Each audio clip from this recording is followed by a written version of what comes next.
Have you ever felt someone leave while they were still standing right there? Nothing ended. No argument. No goodbye. Just a shift. The tone changed. The warmth cooled. The effort faded. And suddenly, you were the only one still leaning in.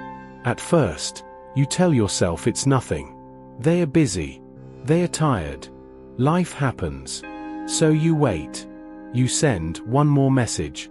Then another. You try not to sound needy. You try not to care too much. You try to act normal. But your body knows before your mind does. You feel it in the pause before you open their reply. In the way your chest tightens when hours pass. In the quiet fear that you're about to be left without explanation.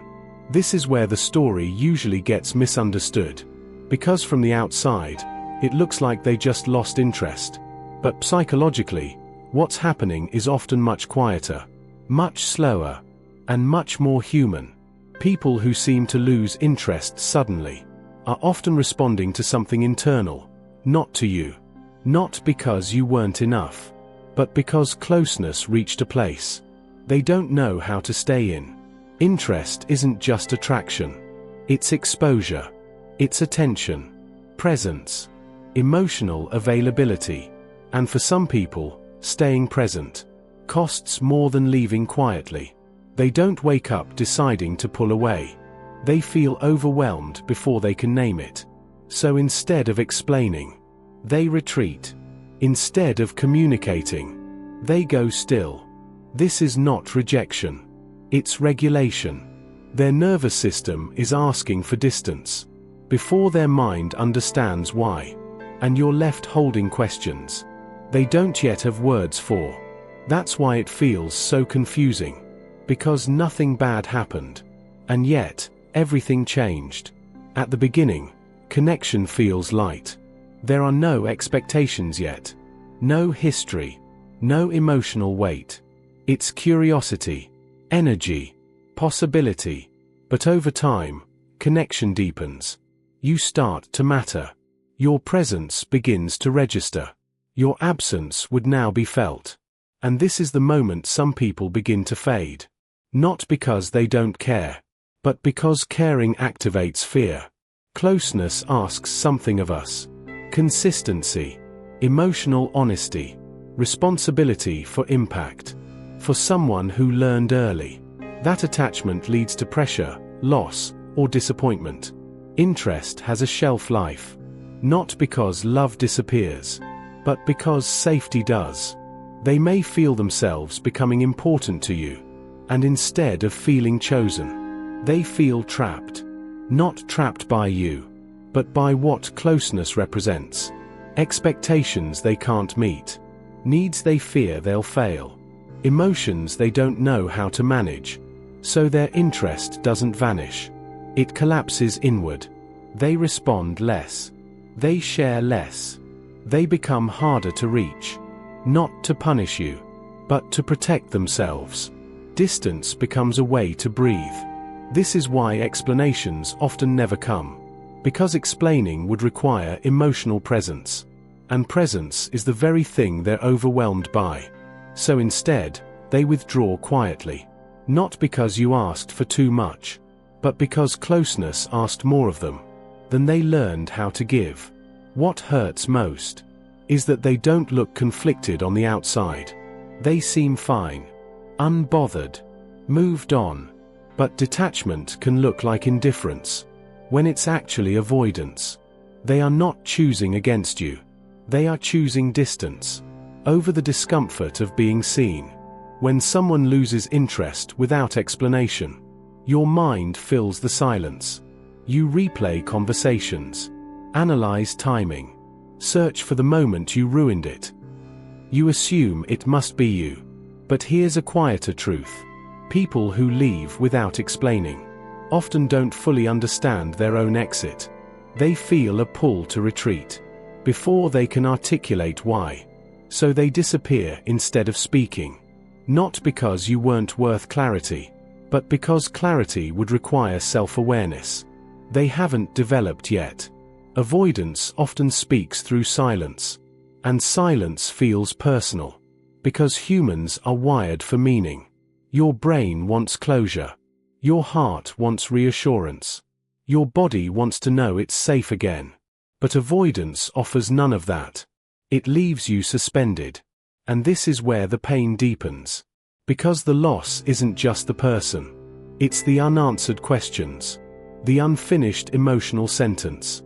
You don't just miss them. You miss the version of yourself that felt hopeful with them. This kind of ending hurts. Because it denies narrative. There is no clean break. Only a slow fade. And the hardest part? You may never know whether they lost interest or lost capacity. But psychologically, those are very different things. One is about desire.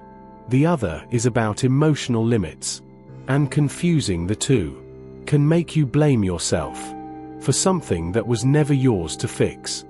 There is a specific kind of grief that comes from being left without being told you were leaving. Nothing to point to. Nothing to respond to. Just absence. You don't grieve loudly. You grieve quietly. In the pauses. In the unsent messages. In the habit of checking your phone. Even after you know better. This grief is confusing. Because you're not sure you're allowed to feel it. After all, nothing officially ended. But your body knows something was lost. You lost momentum. You lost possibility. You lost the future your mind had already begun to sketch. And because there was no explanation, your mind turns inward. You wonder if you were too much, too quiet, too open, too available. But grief without closure doesn't mean you were unworthy. It means the ending was incomplete. Psychologically, humans need narrative. We need beginnings, middles, and endings to make sense of emotional experience. When someone disappears emotionally, they take the ending with them, and you're left holding a story that doesn't resolve. That's why it lingers. Not because you're stuck, but because your nervous system is still waiting for safety. Closure isn't about answers. It's about orientation. Knowing where you stand. Knowing what something meant. Knowing when to let go. When none of that is given, the mind keeps the door open. Not out of hope, but out of uncertainty. And here's the painful reframe. Their silence is not a message about your value. It's a reflection of their emotional capacity. Some people end things cleanly. Others fade because they don't know how to hold discomfort and honesty at the same time. That doesn't make them evil, but it does make the loss heavier. Because you're not just grieving them. You're grieving the conversation that never happened. Here is the reframe that changes everything. When someone suddenly loses interest, it is not always loss of feeling. Sometimes, it is loss of tolerance. Tolerance for vulnerability. Tolerance for attachment. Tolerance for being needed or seen. What looks like indifference is often emotional overload. And overload doesn't announce itself politely. It withdraws. It shuts down. It goes quiet. This doesn't excuse the pain caused, but it explains the pattern. People who pull away without explanation often learned early that emotional closeness leads to discomfort, conflict, or loss of control. So when connection deepens, their system chooses distance before their heart catches up. Not rejection, protection. And here's the part that matters most. You did not imagine the connection. You did not misread everything. You did not make it up. It was real, for as long as it existed. But real connection does not guarantee equal capacity to sustain it. Someone can care and still be unable to stay. Someone can feel drawn to you and still retreat when it becomes real. This is not a failure on your part. It is a mismatch in emotional availability. And recognizing that is where healing begins. Because the moment you stop asking, "What did I do wrong?" and start asking, "What were they able to give?" the story softens. You stop chasing explanations that live inside someone else, and you begin reclaiming your center, not by hardening, not by closing off, but by understanding. That interest fading is not always about desire disappearing. Sometimes, it's about capacity running out, and that truth can hold grief without turning it into self-blame. After the silence settles, after the questions slow down, something else begins to surface. Not answers about them, but awareness about you. You notice how deeply you felt, how quickly you opened, how much meaning you allowed yourself to imagine.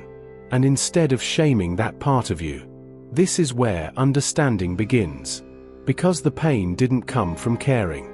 It came from caring. In a space where emotional availability was uneven. You weren't wrong for leaning in. You weren't foolish for hoping. You weren't naive for trusting what felt real. What this experience reveals is not a flaw in you, but a truth about how you connect. You value presence, consistency, emotional continuity. You notice tone, effort, subtle shifts. You don't disengage easily, because attachment, for you, is not a game. And when someone pulls away quietly, it hurts deeply, because you stayed present honestly. This isn't weakness, it's attunement. But attunement without reciprocity can turn into self-abandonment. If you're not careful, the lesson here is not to become colder, or quieter, or less invested. The lesson is discernment, learning to notice, not just how someone makes you feel, but how they show up over time. Noticing whether interest is consistent, or conditional on distance. Noticing whether closeness is welcomed, or tolerated briefly, before withdrawal. This experience teaches you where your boundaries want to grow. Not walls, boundaries. The quiet kind that say, I don't chase clarity. I don't compete with silence. I don't stay where presence fades. You begin to understand that someone's inability to stay is information, not about your worth, but about compatibility. And slowly, your nervous system learns something new. You don't have to over-explain to be chosen. You don't have to minimize yourself to be kept. You don't have to guess where you stand with someone who is able to stand with you. This is not bitterness forming. It's self-trust returning. The part of you that noticed the shift was not imagining things. The part of you that felt confused was responding to inconsistency. And the part of you that stayed kind, even while hurting, is not something to erase. It's something to protect. One day, without announcing itself, the weight begins to lift. Not because you forgot, but because you integrated. You still remember how it felt when the interest faded, but it no longer defines you. It becomes a reference point, not a wound. You understand now that sudden disinterest is not always a verdict. Sometimes it's a limitation, and limitations are not insults. They're boundaries drawn by someone else's capacity. This changes how you approach connection. You no longer rush the early warmth. You enjoy it, but you watch for continuity. You listen not just to words, but to patterns.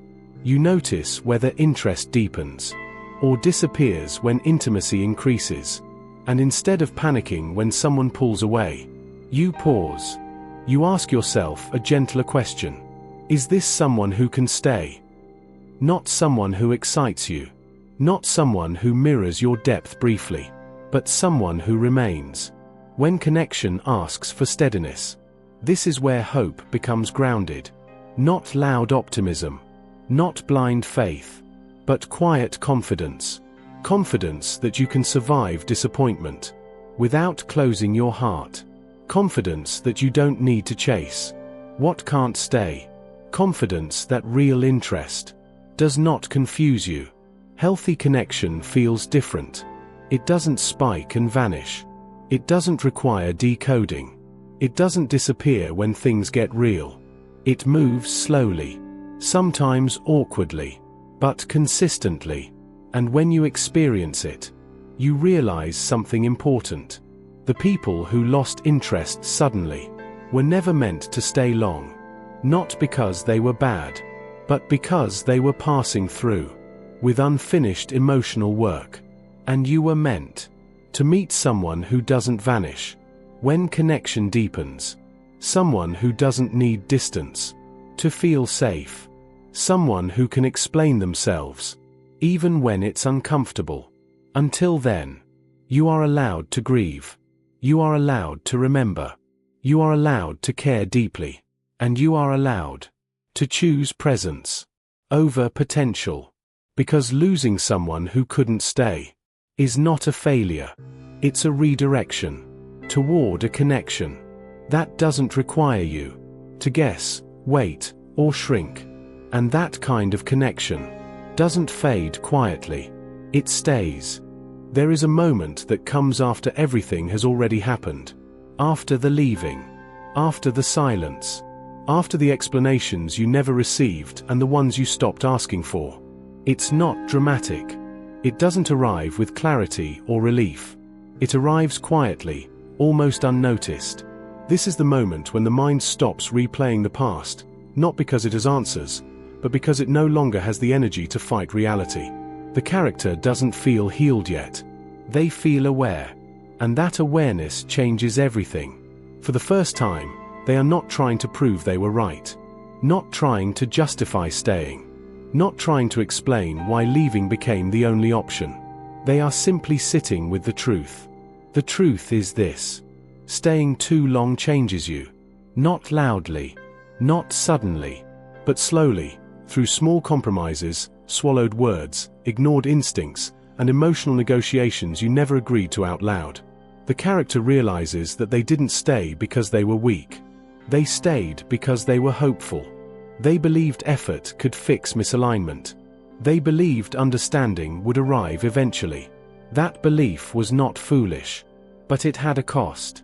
Over time, the character learned to translate discomfort into patience. Loneliness into loyalty. Emotional hunger into self-discipline. And no one saw that. Because endurance is invisible when it's quiet.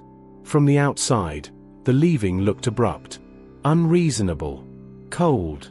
But inside, it was the final act of a story that had been ending for a long time. In this final phase, the character is no longer angry at the people who didn't understand. Anger requires energy. They are past that. Instead, there is a softer realization. Not everyone is meant to witness your inner battles. Some people only see the final decision, never the years of internal dialogue that led there. And that's okay. The character learns that closure does not come from being understood by others. It comes from understanding yourself without needing permission. They stop rehearsing conversations that will never happen. They stop imagining alternate endings. They stop waiting for recognition of pain that was never visible. What replaces it is something quieter, but stronger. Self-trust. They begin to recognize the early signs they once ignored. The tightening in the chest when something feels wrong. The exhaustion that comes from emotional overfunctioning. The silence that grows when you are no longer safe to speak freely. These signals are no longer enemies to be managed. They are information. And this is the shift. The character is no longer trying to be stronger than their needs. They are learning to listen to them. This doesn't mean they won't love deeply again. It means they will no longer disappear inside relationships to keep them alive. They understand now that real connection does not require self-erasure. That love is not proven through endurance alone. That staying should not cost your sense of self. There is grief here, but it is clean grief. Not chaotic. Not consuming. It's the grief of accepting that something meaningful still wasn't sustainable. And with that acceptance comes space. Space to breathe without tension. Space to exist without performance. Space to feel without immediately translating emotion into responsibility. The character begins to inhabit their own life again, slowly. They don't rush into new identities or narratives. They don't rebrand their pain as strength too quickly. They let themselves be quiet. In this quiet, they realize something important. Leaving did not make them heartless. It made them honest. Staying would have required pretending, and they had done enough of that already. Now, their presence is more grounded. Their boundaries clearer. Their silence intentional, not suppressive. They are no longer explaining themselves to people who benefit from misunderstanding them. This is not a triumphant ending. There is no victory pose. There is simply a person who knows themselves better than before. Someone who understands that emotional survival is not dramatic. It is deliberate. Often lonely. Often misunderstood. But necessary. And as the story closes, the character is not defined by who left or who stayed. They are defined by one quiet decision: to stop abandoning themselves for the sake of being chosen. That is the truth that remains. Not loud. Not impressive. But solid enough to build a life on.